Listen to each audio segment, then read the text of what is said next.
Magandang umaga, kumusta po? Narito po ulit ang update natin para sa lagay ng ating panahon ngayong umaga po ng October 2, 2024 na kung saan sa ngayon po ay patuloy pa rin natin na binabantayan ang Super Typhoon Julian na mayroon pong international name na Kraton na sa ngayon ay nasa labas na po ng ating area of responsibility at nananatili pa rin na napakalakas po itong bagyo at tinagurian itong pinakamalakas na bagyo sa buong mundo ngayong taon po ng 2024 sa kasalukuyan at taglay ang lakas ng hangin na maabot pa rin ngayon sa 220 kilometers per hour habang nasa layo po ng 269 kilometer northwest ng Itbayat, Batanes. Kumikilos po yan, palayo na po dito sa ating bansa pero nagbabanta na muling kikilos yan pabalik para curve dito sa loob ng ating area of responsibility pero pataas pa rin at nagbabanta na mag-landfall mamayang gabi dyan sa may Taiwan at posibleng bukas pa ng gabi yan makakalabas sa ating area of responsibility.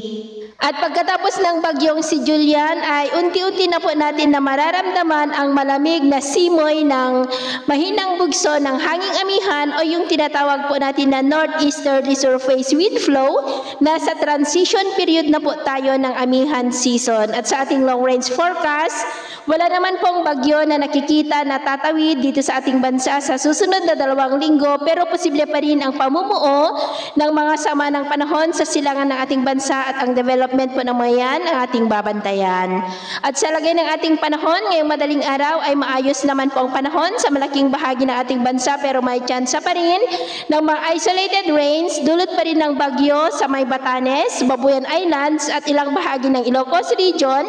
maging po sa ilang bahagi ng Pangasinan. At mamaya po ay sisikat na ang araw sa malaking bahagi ng ating bansa, mainit at maalinsangan ang panahon pero dahil sa bagyo ay may tsansa pa rin ng maulap na kalangitan with isolated rain sa ilang bahagi po ng extreme northern Luzon at Ilocos. Maulap rin ang kalangitan with isolated rain sa ilang bahagi po ng Palawan. At mamayang hapon, generally fair weather pa rin sa malaking bahagi ng ating bansa,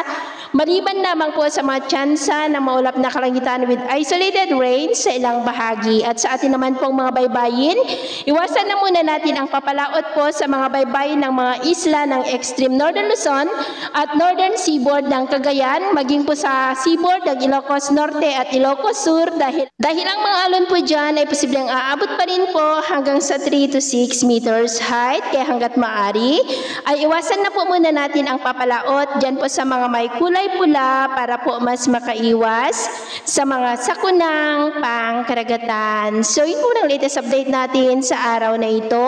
At ako po muli si James na nagsasabing sa kahit anong pagsubok po na darating sa ating buhay,